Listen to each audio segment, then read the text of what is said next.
Well, welcome everybody to Essex Church, where this gathered community of Kensington Unitarians meets each Sunday for worship, as well as other activities during the week. Welcome to those of you who might be new to this place or to Unitarian worship. Welcome to those of you who are here most weeks. Welcome to our regular visitors. And an extra warm welcome to all of you joining us online this morning, or to anyone who might be watching this or listening to this service as a podcast or recording sometime in the future. You're all welcome. Well, we've all taken our different paths to be here this morning, haven't we? And in that same way, we Unitarians and Unitarian Universalists, we're free to shape our path in life and in faith. We're not identified by fixed beliefs, because for many of us, I think belief changes, doesn't it? It develops in response to life. But what does identify us as a community, I think, is a responsible search for meaning and purpose, an emphasis on healthy values to guide us in life, a commitment to do the little we can to make ours a more just world. So with all the travelling that you've done to get here, let's just rest for a moment in our seats. Let's take one of those lovely conscious breaths that soothe and calm us. Let's remind ourselves that we are here now. We have arrived. And that we make a difference by connecting in this way. For we each bring our own unique natures to form a whole community. It really wouldn't be the same without you and you and you. We make a difference by choosing to be here together this morning. So whoever we are, wherever we've come from, whatever our lives are having us deal with at the moment, let's try and bring it all here, knowing that by our presence here together, we create a space both sacred and social, because we're sharing our humanity together. And we're creating this as a place of peace, a place of healing, and a place of loving respect for the many different ways that we live our lives. So let's take a moment to take that in. our shared humanity, our unique paths, and our commitment to freedom in matters of faith.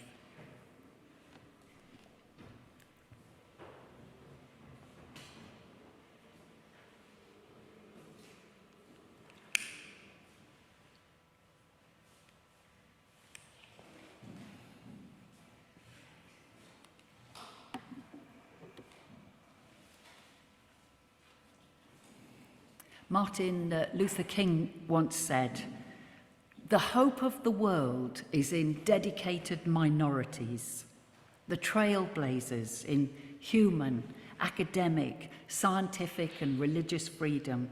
They have always been in the minority." Now, I don't know if many of us feel like trailblazers today, but I think it does matter how we express ourselves and our beliefs in life. So may it be as such a minority dedicated to the cause of freedom for all the people of the world. Those are words from the Reverend Cliff Reed. So we get to sing together now, and we're using the Grey Unitarian Universalist hymn book. We're going to sing number 67, and if you have a look at number 67, you'll see how nice and clearly this hymn book is set out, but how the words are underneath the music. So sometimes it's easy to lose the track of the words. So you might prefer to watch them on the screen, and all of you at home, the words will be coming up on your screens for you. One of the messages of today's service is that our Unitarian path encourages us to explore our faith and to allow our beliefs to change and develop over time. Also, to welcome the diverse beliefs of others. And I think that's well expressed in the closing verse of this hymn, which reads, "We sing of community now in the making, in every far continent, region and land, with those of all races, all times and names and places, we pledge ourselves in covenant firmly to stand." Let's sing.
So we have a story now today.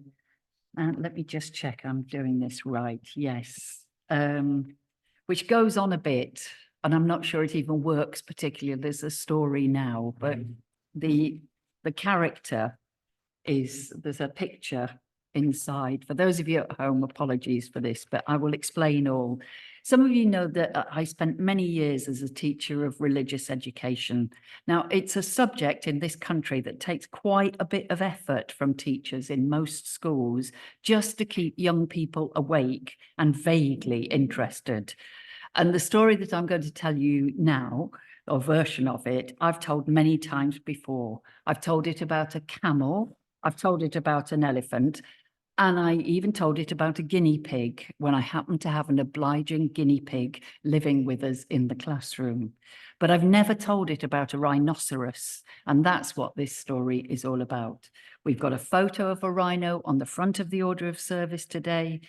Apologies to those of you at home, but I reckon your imaginations can conjure up a rhino. I wonder if anyone here has seen a rhino in the wild. How exciting are your lives? I see. Oh, several people are nodding. Your lives are more exciting than the rest of us. I've heard it's wise to keep a respectful distance between yourself and such a remarkable creature. They're quite big and tough, aren't they? Has anyone seen a rhino in a safari park or zoo? I have, yes. And they always seemed remarkably chilled out to me in those circumstances. I think they had enough to eat and it was carefully managed so they didn't have any pressure upon them, just chewing the grass and occasionally rubbing their backsides against an old tree, I seem to recall. But for the purposes of this story, let's imagine we've never seen or heard of a rhinoceros. And let's imagine that we are all subjects of a wise and thoughtful ruler. And let's also pretend that we are an argumentative lot and that our small country is becoming increasingly divided. It's a land renowned for welcoming people of different faiths and none. But now seeds of distrust are being sown in people's minds. Stories are circulating about there not being enough to go round. And different groups are starting to blame one another, criticizing one another, finding fault with each other's ways of life and beliefs. So the wise ruler invites 6 people from 6 different communities to come together for a special task. They're asked if they mind having their eyes covered for a while, and they all agree, for they love their ruler. They want to be helpful. And so they're taken into a courtyard, and unbeknownst to them, they are now standing around a big creature that we now call a rhino. Fortunately, this particular rhino was very relaxed and rather liked what happened next, because the 6 people were invited to stretch out their hands and touch the animal that was before them and then describe it in their own way. And of course, they could only describe what their fingers experienced and how their minds interpreted that. To the one person, the rhino was like a great suit of armor. To another, the rhino had legs like mighty tree trunks. To another, the rhino had a tiny tail like a thin rope, but strong, and quite a smelly bottom, I've heard.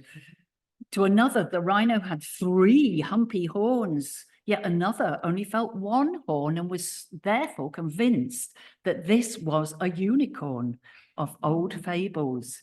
Each person meeting a rhino for the first time and with only limited senses formed their own limited impression.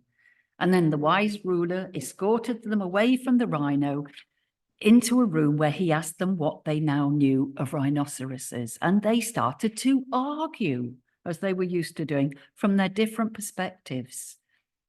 But when the rhino was brought in to join them, they realized that their particular view was limited and that it would take a while to truly understand what a rhino truly is. In the same ways, explained that ruler, your communities are too limited in their perspectives. Go back home now and explain to your people instead that rather than blaming and criticizing and finding fault with others, we need to be gentle and curious and kind towards those who are different from us. And you know, in time, it's said that the rhino became the symbol for this happy land where different communities lived side by side in harmony and goodwill. And that the universities of this land specialized in courses on curiosity and appreciating differences, alongside animal welfare courses, because the rhino was so impressed by the people's welcome to those who were different that they decided to stay and lived, it's said, a long and happy life. So that's how people got to know a bit more about a rhino. And inside the order of service today, there's a picture of a rhino engraved by the wonderful artist Albrecht Dürer, who made this engraving in 1515. But of course, when we look closely at this engraving, and I hope those of you at home will remember this engraving or find it online later to look at, when you look closely at it, we realize that Dürer had never seen a rhino in real life. He'd only read a description of an animal that had been given as a gift to the ruler of Lisbon. But really, we know, don't we? Unless we meet someone or some rhino face to face and get to know them a bit deeper, we can't really say that we know who they are. It takes time to get to know people and rhinos, especially if they're different from us.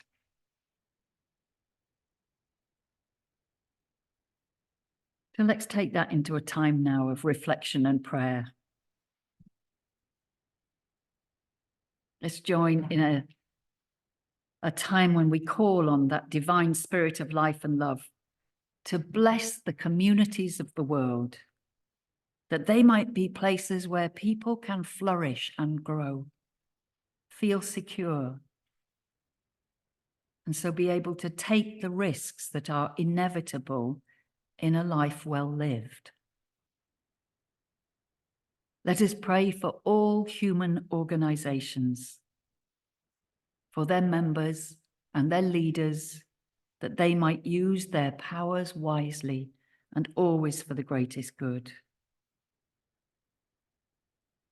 Oh, may our human communities be open in their structures and so be open in the welcome they give. May our communities be places of conversation and gentle questioning and holy listening, where people can share their life stories and go deeper together. May no one feel excluded in life. May our communities be willing to change, yet understanding and honouring that which has gone before.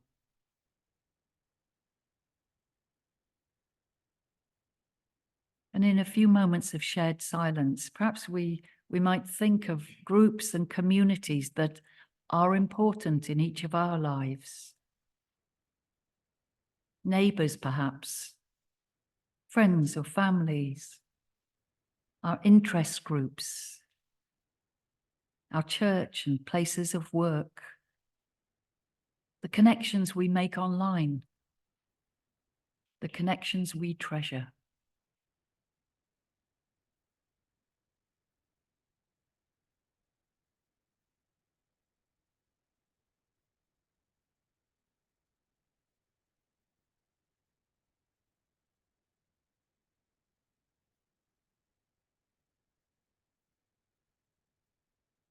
And let's also take time to honour the communities who are struggling or living in fear this day. Particularly, we might think of places at war, where battles rage and violence is an everyday reality.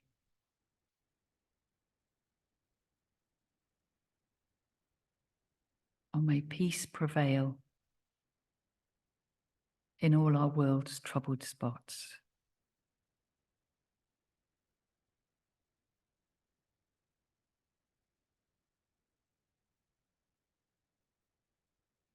And let us close this time of prayer by giving thanks for connections and for communities and committing ourselves to do what we can to strengthen and enliven these vital forms of human belonging, this day and all days. Amen.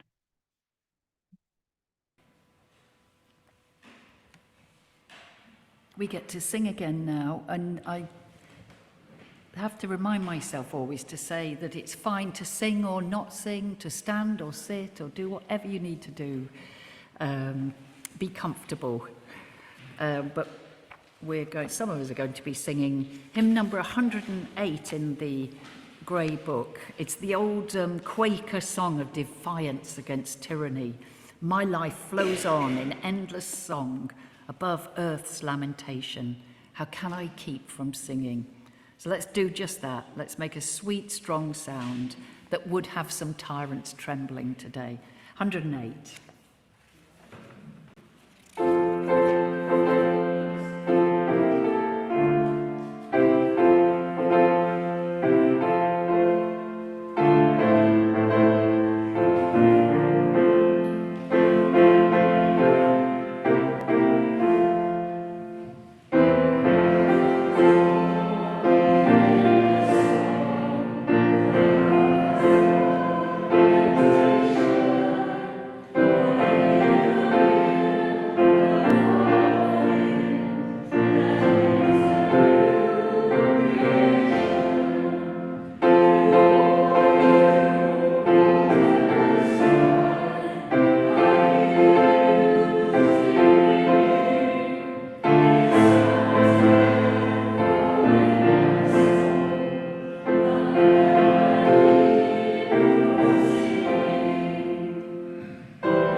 Willing to be Disturbed by Margaret Wheatley. This piece that is leading us into a time of meditation is written by someone called Margaret Wheatley, someone who has long worked with groups of people to assist them in times of change. Her message in this writing is that we need to be willing to be disturbed in order to find compassionate ways forward for humanity. On her website, she says that she wants to help people create groups and communities that are worthy of human habitation. Once I've read this, we'll move into a few minutes of silence, and that silence then leads into a fine piece of music played for us by our pianist Andrew Robertson. It's called Capriole from Peter Warlock's Capriole Suite, written in the early 20th century. So let's ready ourselves for a time of going inwards, getting ourselves comfortable, letting our breathing and position settle us for these few minutes of quiet as we hear what Margaret Wheatley has to say about our need to acknowledge the many different ways there are of being in this world. As we work together to restore hope in the future, we need to include a new and strange ally: our willingness to be disturbed, our willingness to have our beliefs and ideas challenged by what others think. No one person or perspective can give us the answers we need to the problems of today. Paradoxically, we can only find those answers by admitting we don't know. We have to be willing to let go of our certainty and expect ourselves to be confused for a time. We weren't trained to admit we don't know. Most of us were trained to sound certain and confident, to state our opinion as if it were true. We haven't been rewarded for being confused or for asking more questions rather than giving quick answers. We've also spent many years listening to others, mainly to determine whether we agree with them or not. We don't have time to sit and listen to those who think differently than we do. It is very difficult to give up our certainties, our positions, our beliefs, our explanations. These help define us. They lie at the heart of our personal identity. Yet I believe we will succeed in changing this world only if we can think and work together in new ways. Curiosity is what we need.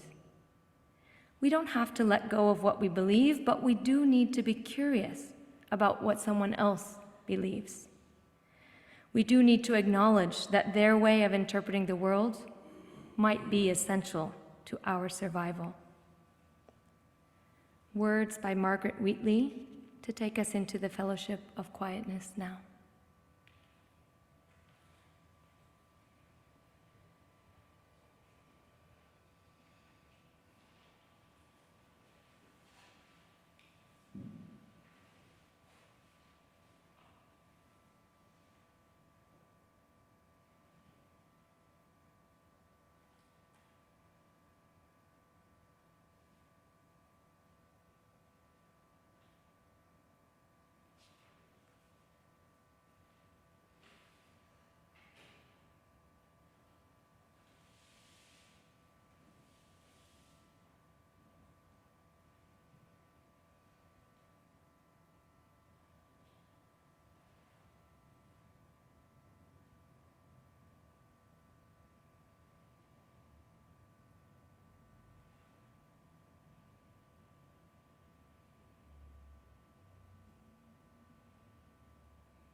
Lovely. Thank you.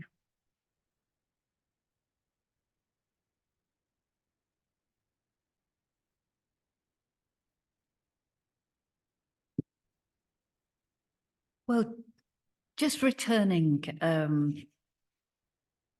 for a moment to that 1515 engraving of a rhino, I think we should feel sorry for Albrecht Dürer. I mean, okay, he was one of the most famous artists, probably ever.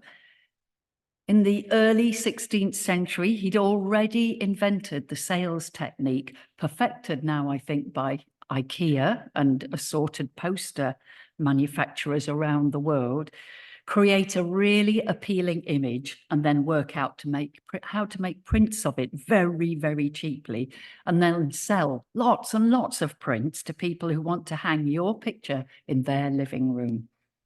Dürer was an early version of an artist as an entrepreneur, the Damien Hirst, if you like, of the early 16th century. From his workshops in Nuremberg, he made many prints of his woodcuts and his engravings, and he made them in different qualities to suit different bank balances. So maybe we shouldn't feel too sorry for him, because in his lifetime, even his flawed engraving of a rhino that he'd never met, that made quite a bit of money for him. It was incredibly popular. Dürer never did meet a real rhino, so he never realized that in his particular engraving, he'd created a creature of fantasy that existed really only in his own mind. But then, of course, that's what most of us do, isn't it? Much of the time, we form strong views about other people, both individuals and groups, many of whom we've never actually met, and then we relate towards them as though our imaginings are real. I hesitated to use the quotation that's on the front of the order of service today. It's from Rabbi Jonathan Sacks. It paints a bleak picture of human life here on earth. And he wrote these words some years ago, and I doubt he'd be feeling any more positive today. But see what you think. He wrote, "I see in the rising crescendo of ethnic tensions, civilization clashes, and the use of religious justification for acts of terror, a clear and present danger to humanity. For too long, the pages of history have been stained by bloodshed in the name of God. In our interconnected world, we must learn to feel enlarged, not threatened by difference. We must learn to feel enlarged, not threatened by difference." So that's the message I want us to hold on to. And of course, it's similar to the message that we heard Hannah read, who was earlier on from the work of Margaret Wheatley. She asked us not to give up our beliefs, but to be curious about the beliefs of others. And she recommended that we don't cling hard on to our own certainties, but rather be willing to be disturbed and curious and confused. Because only then can we start to explore new ways of thinking and working together as a whole world community, which is surely how we are going to have to face these future times. Last month here at Essex Church, we celebrated the 250th anniversary of our congregation. That was marking the first time a Unitarian act of worship was held openly in England, where it was still illegal to hold such acts. That first service, it was held in 1774, and it wasn't until 1813 when an act of parliament called the Unitarian Toleration Act allowed We've been tolerated ever since, I think. The Unitarian Toleration Act allowed Unitarian and free Christian congregations to set themselves up and to flourish in that time. Yet, you know, there are still limitations. To this day, no Unitarian is allowed to preach in an Anglican church in England. And Unitarians are also not accepted as members of churches together in Britain and Ireland. Now, these tiny slights, they're annoying, they're upsetting to some people who really care about this kind of thing.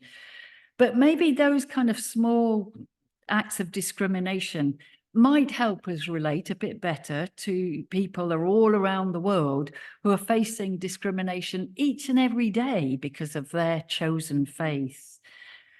Each year, the State Department of the United States issues a review of religious freedom around the world. And as you can imagine, it's a biased document, as anything from any government is. But I find it helpful to look at that review each year and just to think about what it represents. It paints quite a grim picture of a world filled with intolerance in one form or another. As you well know, in various countries, it is illegal to hold religious views contrary to the state-supported religion. And in many more countries, discrimination is fueled by views expressed by government leaders for their own reasons. The last year's report noted an increase, understandably, in violence against both Muslims and Jews, and various countries were cited for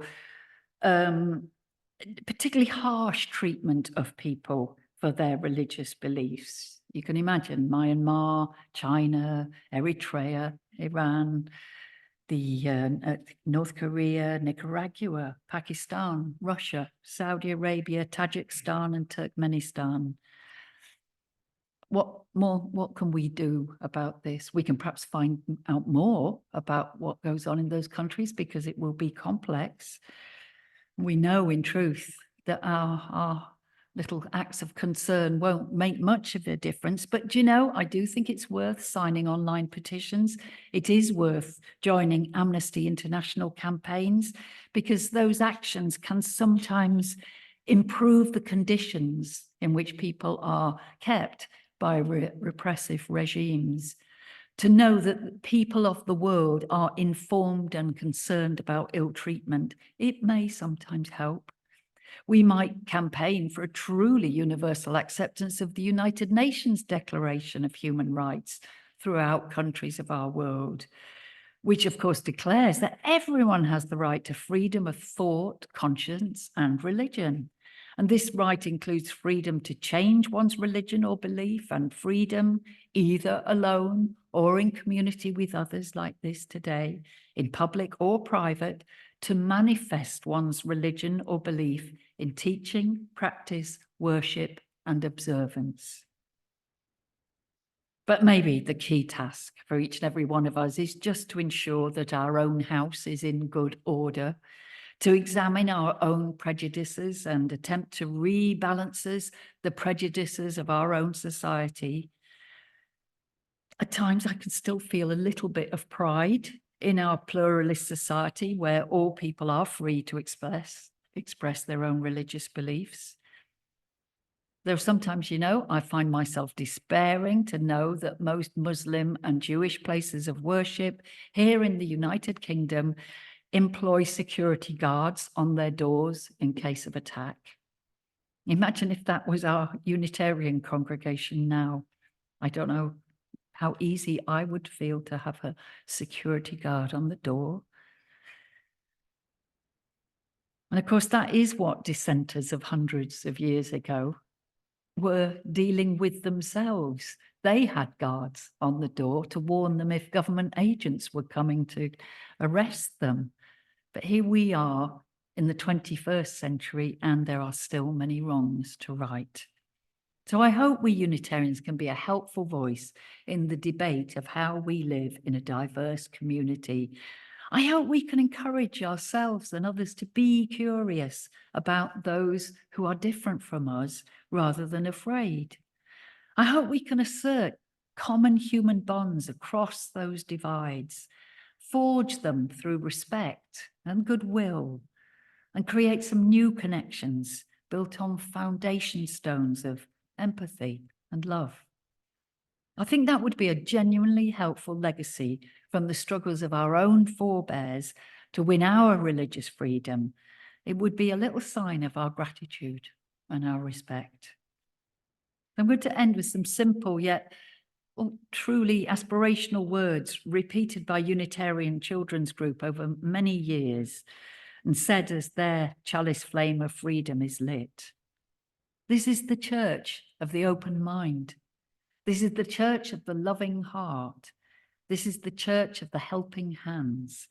May the light of our Unitarian chalice flame inspire us to use our powers to heal and not to harm, to help and not to hinder, to bless and not to curse, to serve the spirit of freedom.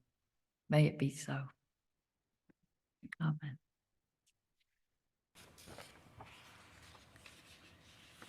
Now then, I have to look what we do now. There is another hymn. Oh, I love this one. See how stirringly we can sing this one. It's number 114, Forward Through the Ages. And of course, it celebrates all of those who have gone before us and all of those who have yet to come. I always think this hymn is one of gratitude for those brave souls who stood up against tyranny and had guards on the door in order to win the kinds of freedoms that I sometimes take for granted now. So let's sing in that spirit of gratitude for brave souls throughout the centuries.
Well, time for the announcements now.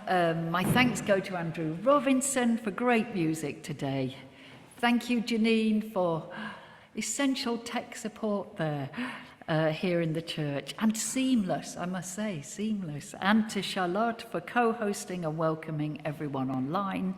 Without you two, we'd have no service at all. Thank you, Hannah, for our reading. And if you're joining us on Zoom today, do stay on and have a chat with Charlotte after the service. And for those of you here in person, do stay for a chat and drinks after we finished, served in the hall next door. And there is banana bread made by Hannah. Thank you for that.